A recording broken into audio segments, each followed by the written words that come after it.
The idea of presumption, it is presuming to be certain and acting certainly about things that may not be certain when it comes to that which is most set apart, the purest level of the holy.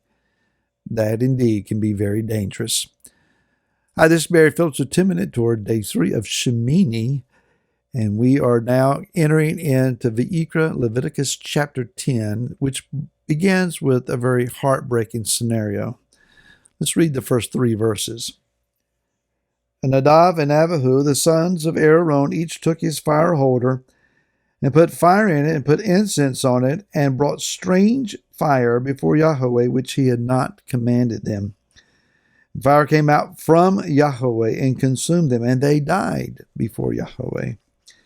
Then Moshe said to Aaron, this is what Yahweh spoke, saying, by those who come near me, let me be set apart, and before all the people let me be esteemed. And Aaron was silent. Besides the fact, I don't know what he would say at that moment. He's probably still in shock at the moment. Nevertheless, the inaugural ordination has to proceed. It cannot be put off another day. It has to be done today. It has to be done now. And it is forbidden while Aaron has on the set-apart garments of the high priest, the Kohen Hagadol. He cannot walk in grief or in tears because he is at that moment reflecting the face of the Most High.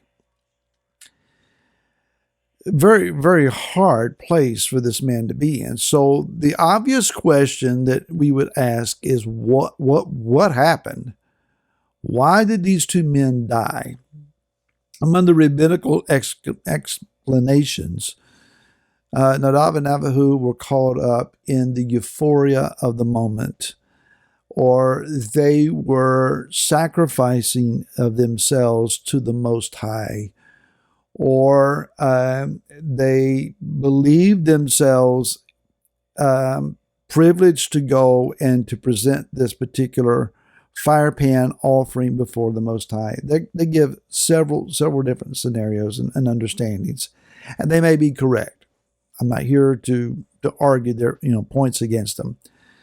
I have a different take, a little different vantage point here. If we go back to creation, to when Adam and Chava, Adam and Eve, were originally created, they were created in the image. Adam was created in the image of the Most High, and then Chava, from this Most High image, was brought forth. And in their original state of function and ability to connect with the Most High, it was very much a part of them to connect with Yah through their spirit. Their spirit was not fallen nor sinful at this point. Therefore, in a modern way of speaking and technical language, or a language of technology, the interface, the means of communicating with Yah was pure. They were perhaps much more capable than we of discerning Yah, hearing his voice, and actually understanding what it is that he was saying to them at a very direct level. When they fell into sin, all of that was distorted, I think is a very good word. It became very disfigured in its ability and function. And so they were rendered down. They were brought down to a flesh and blood level of their most prominent means of function.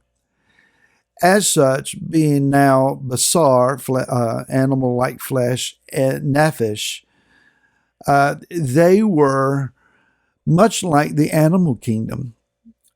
higher minded, yes, much more capable in their dexterity, yes, much more capable of invention and adjustments of life. But now that part of them that was a pure connection to the Most High is no longer there. What are we left with? We're left with the venture, might even be said adventure, of the journey, if you will, of moving ourselves out of the arena of the flesh and more into the arena of the spirit. The flesh itself fighting, screaming, and resisting every step of the way. We have this human vehicle that Yah has designed from the dust and dirt of this earth for us to have as a means of function and interaction with the earth.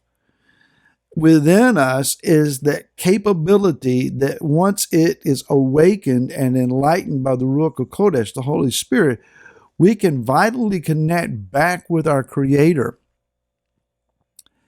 But even then, it is a constant war, as Rav Shaul said in Galatians 5, between our members, between our flesh and our spirit.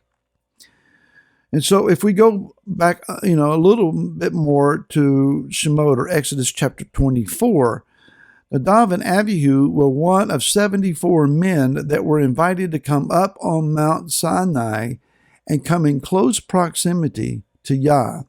They saw the throne of Yah. They saw the heavens in his clearness. They saw a paved work of a sapphire stone coming out from beneath his throne, and they did eat and drink in his presence. The hand of Yah, the word says, was not upon them, although it rightly could have been. But Yah afforded them an experience of near proximity to himself, so much so that their vision was opened and they saw and heard and experienced a very privileged place with the Most High. Or perhaps that's what they took away from it.